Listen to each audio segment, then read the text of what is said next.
My name is Monica Brum, and I'm here with Connections Physical Therapy here in Holliston. It's nice to see some familiar faces here. And today we're going to be having a discussion about balance. So some of our goals that we have for today is we're going to learn about the basics of balance, what balance is, and what makes balance up. Learn about why our balance seems to get more difficult over time. We'll be talking about 4 types of different balance assessments that we can use to assess, is your balance good or not so great? And then we'll explain of where physical therapy fits in with that and what we can do to help you improve your balance through a specific physical therapy program. So basically what balance is it's a complicated system that has a lot of different variables. And those different variables basically work together all at the same time to make up what the system of balance is. And when one of those variables is reduced, basically everything else has to work a lot harder to be able to keep that system in balance. And everything else has to pick up the slack for that all to come together and give you proper balance. So one of the main systems and variables about our balance is our vision. So this graph here is basically explaining and showing the difference of how vision can so drastically impact our balance. So what this is it's 2 different graphs of different data points of someone, different groups of ages of people practicing just a simple single leg stance test where you're standing on one leg. And each of those data points starts with, at the far left, under age 40, and then it's in the 40s, 50s, ages 60s, 70s, and 80 and above. And what they're showing is with your eyes open, when your vision is its best as it ever is, how long you can stand on one leg. And with the younger age group, they were able to stand for about 45 seconds, and then over time, through those aging groups, we were able to stand for less and less time. And that's with your eyes open. So now, if we were to practice that same exact test where you're standing on one leg, and now you close your eyes, everything drastically changes.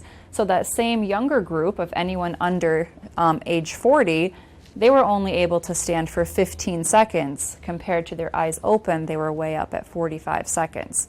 So just taking away that visual input, there was a drastic decline in how that balance was.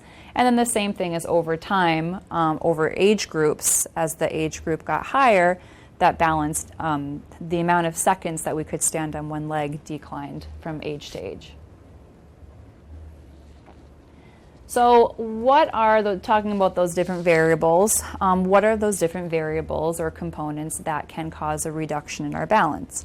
As we just showed with that graph, vision is really that main part, and just naturally over time, vision does seem to get worse. Also sensation, so we tend to not be as responsive over time.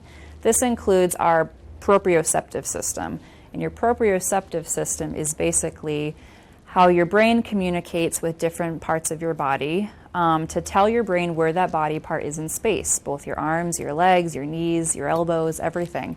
So a way that I like to describe the proprioceptive system is if I were to close my eyes, I can always have my fingers find each other. I can have my leg touch my other leg without looking at it because I'm relying on that proprioceptive system, so knowing where that body part is in space.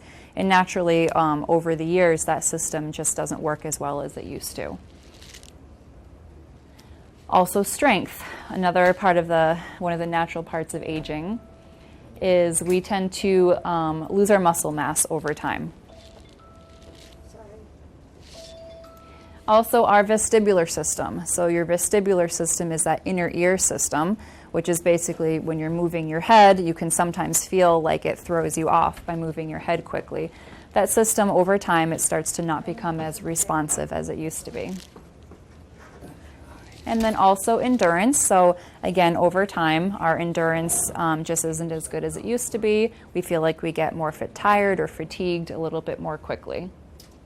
And then other things such as issues that come from the spine, which can lead to neuropathy or numbness or decreased sensation in our feet, or not using an assistive device properly, such as a cane or a walker. Sometimes we try to use the cane to help, and it actually ends up getting in our way, and sometimes we need to work out what's the proper sequencing of using that cane or walker or whatever that assistance may be. So, sorry to be depressing about all these declines, but there's a lot of things that we can do that can make things better. So just because balance does become more difficult over time, it doesn't mean that there's not something we can do to make things better. How we talked about before, all those different variables, they all work together. So if one of those is out of whack or it's not working as well, there are things we can do to strengthen that to help balance come together, to help reduce our risk of falls in the future. So just a quick disclaimer, it's always important to get evaluated by your doctor before starting any kind of balance intervention. There are sometimes things that happen where all of a sudden if someone were to mention that overnight their balance seemed to have drastically decreased or gotten worse, that could be some kind of emergent situation. So those are not the situations we're talking about here today. We're talking about just the normal, slow, progressive difficulty with balance. So just if it was a drastic incline or decline, it's always important to get that checked out. So now we're talking about how physical therapists, where we come in. So what the physical therapist can do to help is first we just need to assess where is your starting point. Where do you compare to different age groups, and kind of where is that starting point of where we're looking at. So what we're going to do first is we're going to go over 4 different type of tests that a physical therapist can do with you, and we'll get into those in a minute. But the different tests are the Tug Test, which is the timed up and go test. We have the sit to stand test, a single leg stance test, and then also the 10-meter walking speed test. And we'll talk about what those are right now. So the first test is the Tug Test. So the Tug Test is the timed up and go. So what we do is we start with a chair at one end of the room, and you start by sitting in that chair. And what we do is we set up a point 3 meters out ahead, and we time you how quickly, when we start the timer, how quickly you can stand up, walk to that point, and walk back and sit back down to that starting point. And compare that time against normative values for your age group. And then the sit to stand test is the bottom picture here. It's basically you start by sitting in a chair, and we want you to stand up completely to a full upright standing position without using your hands, and sit back down 5 times as quickly as you can. If you have to use your hands, of course you can, but we're trying to not use our hands in this situation. So for the Tug Test, which was the timed up and go, how quickly you can walk, basically we would compare that to anyone that takes over 13.5 seconds to complete this task. Just shows that you're at a higher risk of falls.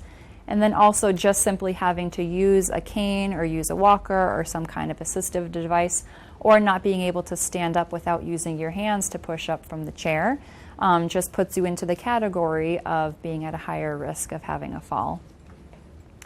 Then for the 5 times sit to stand test, that was where you stand up and sit back down 5 times as quickly and safely as possible.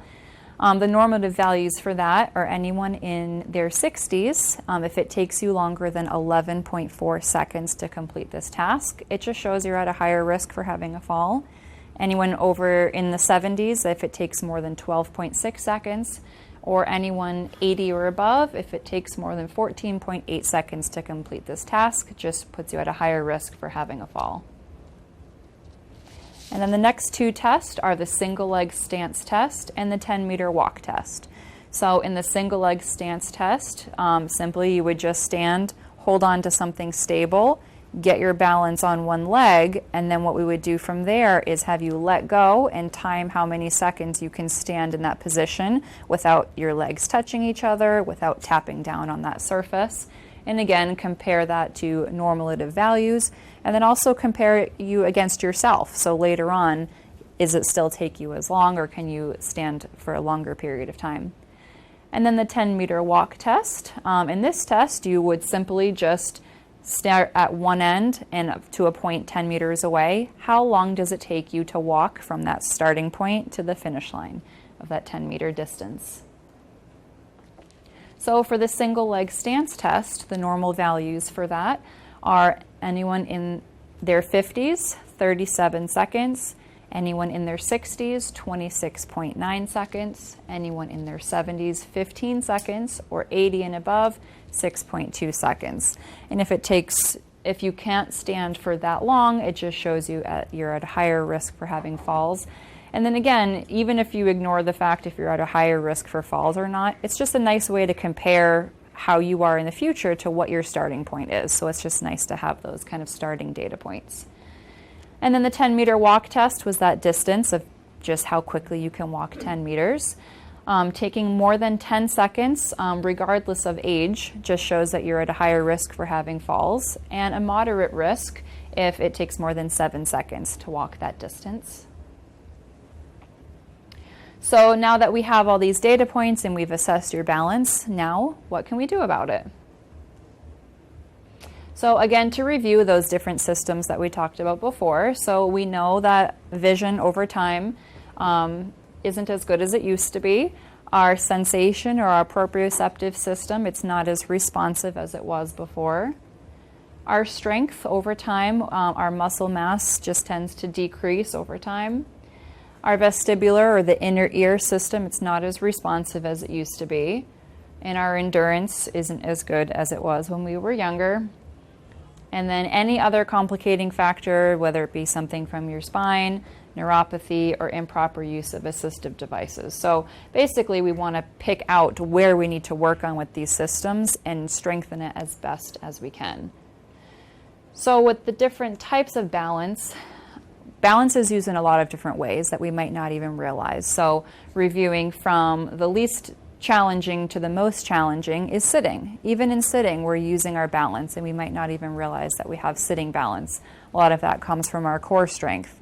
Same for standing. When we're standing, we have balance that we need to be able to stand properly and hold our balance while standing. And then also, now we start to move with walking. Balance with walking, and then as we get more complex, walking with talking, and then talking with head movement. So now you're walking, you're talking to a friend, you're in the grocery store, you're looking at items as you're walking down the aisle. Those are different situations where you might notice that it gets more difficult, or you're where people are walking past you, those types of things. So the goal of balance training is to improve those components of balance. So strength, vestibular system, balance specific activities. And there's a lot of different ways that we can work on it, and we'll introduce different concepts of balance training right now. The most common way to work on balance is our strength. So strength is something that we know declines over time naturally, and that's something that we can work on. So the stronger the muscles are in our legs and in our core, the sturdier that we are, and the easier it is for us to have that kind of response to those muscles and help keep you strong and protected. But the overall goal of a strengthening program is something that you want to be able to incorporate into your daily routine.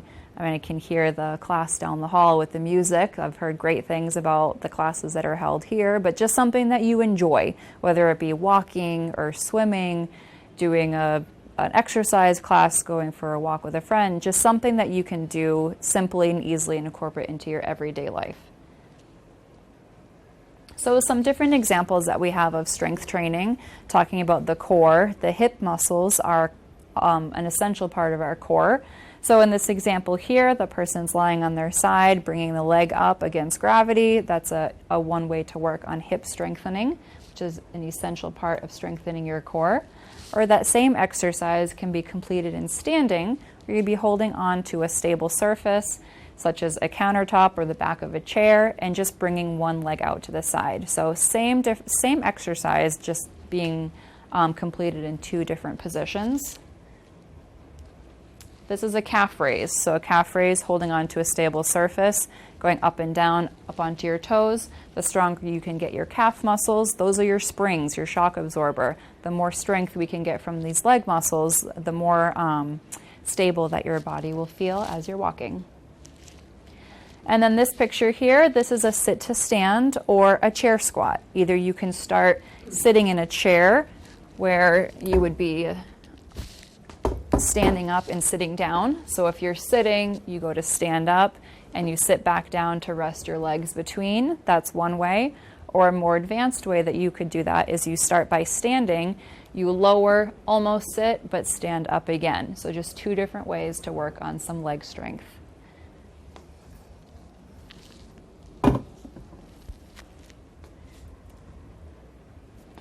So now when we talk about the vestibular system, that's that inner ear system of how our balance is controlled when you're moving your head, such as walking and talking, walking while you're turning your head, and focusing your eyes while you're turning your head. So basically, one of the systems that we have is when you're walking and looking at something, your eyes are fixated on whatever it is you're looking at, and as you're walking and moving, as your eyes stay fixated on that point, it's a responsive system and it's a reflex that your body needs to work to strengthen for your eyes to be able to focus on an object as you turn your head. So again, walking down the aisle at the grocery store, trying to look at an object while you're moving, that's when we need that to be working.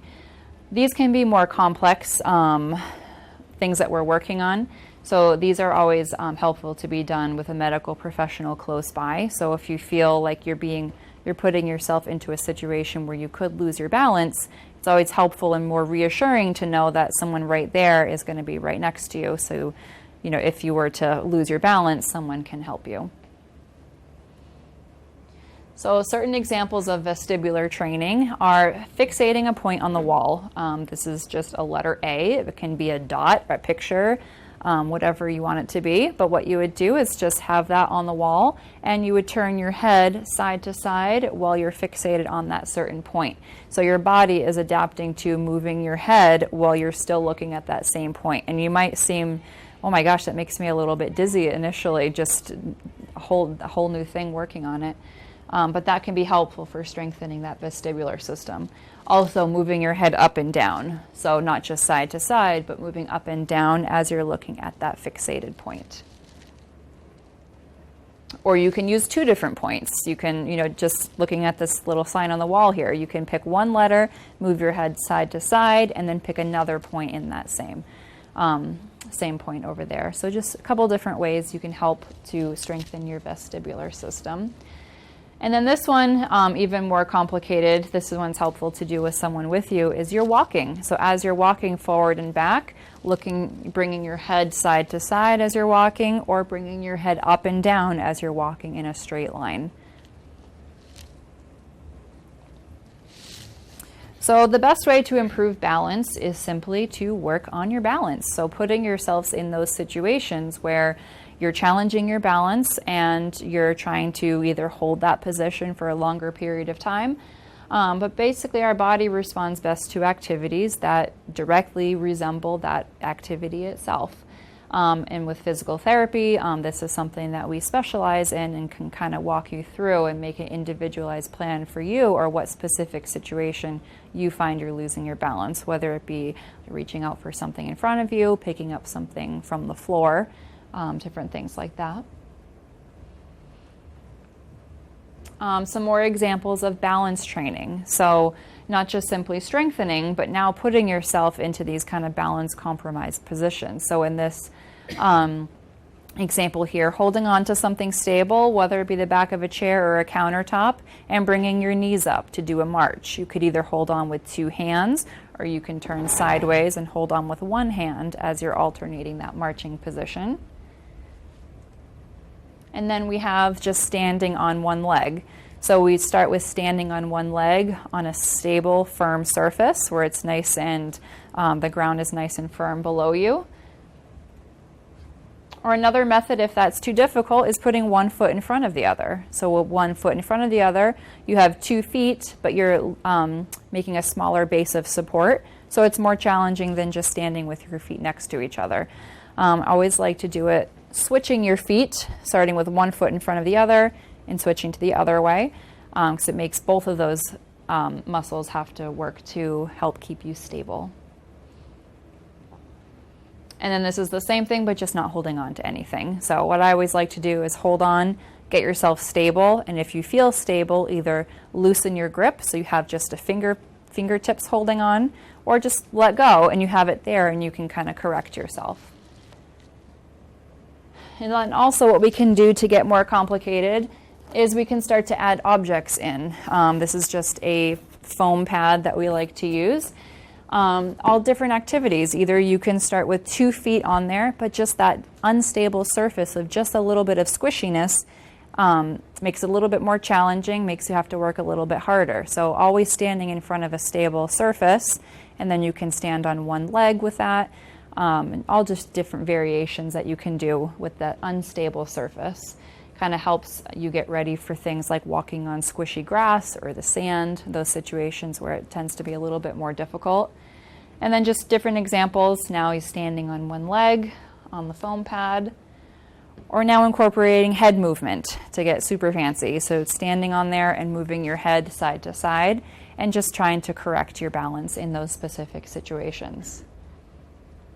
And then in this situation, they're using this kind of like dome thing where it rocks side to side and having one foot in front of the other. All just obstacles and different objects that we can use.